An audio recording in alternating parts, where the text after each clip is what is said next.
There's a term that means something has been precipitated and you are not participating in that. And so you never arrive on the new territory. And that term is liminoid. It's like an unfinished initiation or a suspended initiation.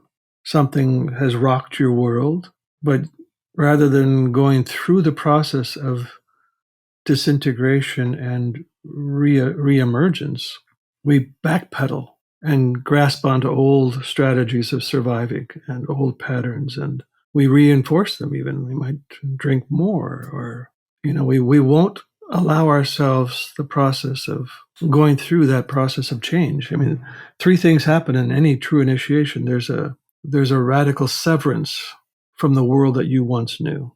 Like when that cancer diagnosis is given, you've left that old world. You're no longer living in a healthy, I have no worries about my longevity, and suddenly I'm now in this other world. There's a radical alteration in your sense of identity. I'm no longer who I thought I was. And there is a profound realization that I can never go back to the world that was.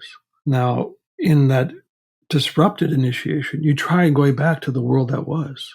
You try to reclaim that. And the medical system and I think psychological systems are complicit in that. We're going to get you back to where you were before this happened. Well, what a waste. You're going to waste a good heart attack. You're going to waste a good cancer diagnosis. You're going to waste a good divorce. These things are not meant to take you back to where you were. They're meant to escort you into something radically altered. But we don't have a framework for that. We don't have a psychological framework for it. We don't have a mythological framework for it. All we're left with is that fear of loss, that I won't be who I was, and I've built my whole house around that story of who I was. We don't know because we don't have an imaginal framework for the way that we can see life's initiatory moments. That's why I did that series, was to try to give it a different context to understanding what is inevitable in our lifetime and how to participate with it. Yeah, in a lot of ways, I feel like when I first listened to that series, Kylie and I had broken up, and she had recommended it to me. And smart woman. Yeah, very smart, very smart. It actually then, because it was so profound what I was learning, I invited a group of friends of mine, male friends, to start a men's group to review Alchemy of Initiation. So Alchemy of Initiation is actually the birth of the men's group I'm part of too. And us going through it together really solidified this idea of when a community can go through something and see each person's experiences as this wealth of wisdom, not just for the individual, but more so to the collective, to the group, and then our families, our friends, how we make our way through the world, the way we speak, the way we write, the way we just be.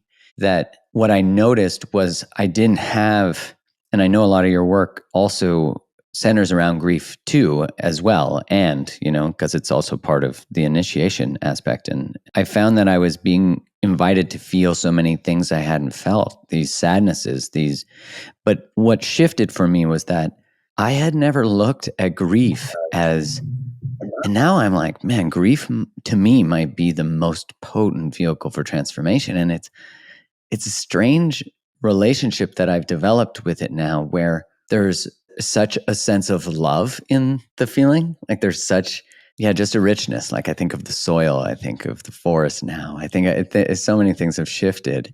Do you think that and I'm curious what others are, but is one of the rate limiting steps or rate limiting experiences of moving through initiations the inability to be with the grief that comes with, the death, the birth, the life you had, who you were? Because we seem to not be able to process grief very well as a culture.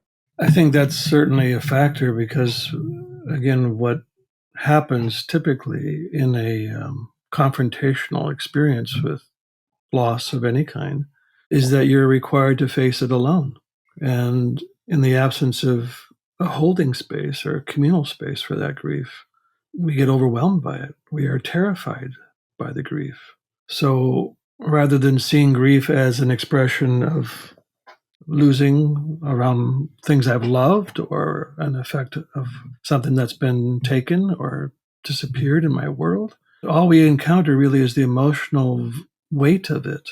the fear of what will happen if I enter that territory. If I go into that room, I will disappear. I will be submerged under the gravity and weight of that grief. So we have this very tenuous, at best, relationship to sorrow. And again, another reason why it's become so central to my work is that there is no initiation, there is no soul work without grief work. And I don't think there's going to be much of a world without grief work, because the grief is also, as I've written, is such a profound solvent that keeps the heart soft, and it keeps us in relationship to the wider field of the world. So when we deny grief, the heart has to harden. One of my ideas is that in order for grief to keep moving, it has to be kept warm.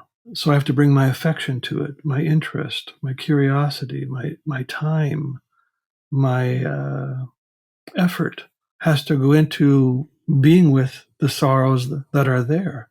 Otherwise, this will turn cold, and if it turns cold, it will congeal and harden, and there will be no movement. And that takes us again out of the current of life and the current of my own electricity, and also being current to the life that I'm being asked to live. What's on the other side, or maybe even within that step in and through the initiation? Yeah, like what's possible from there? And do they ever stop? do they ever stop? No, they don't. But what happens along these progressions of initiations is that we become thinner and thinner in the sense of my fixation on my identity.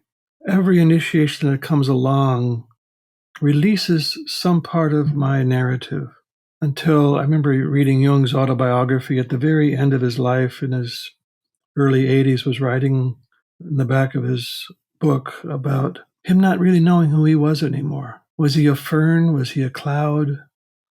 He was beginning to feel that what does happen, I think, is that process of beginning to be less identified with my current fiction.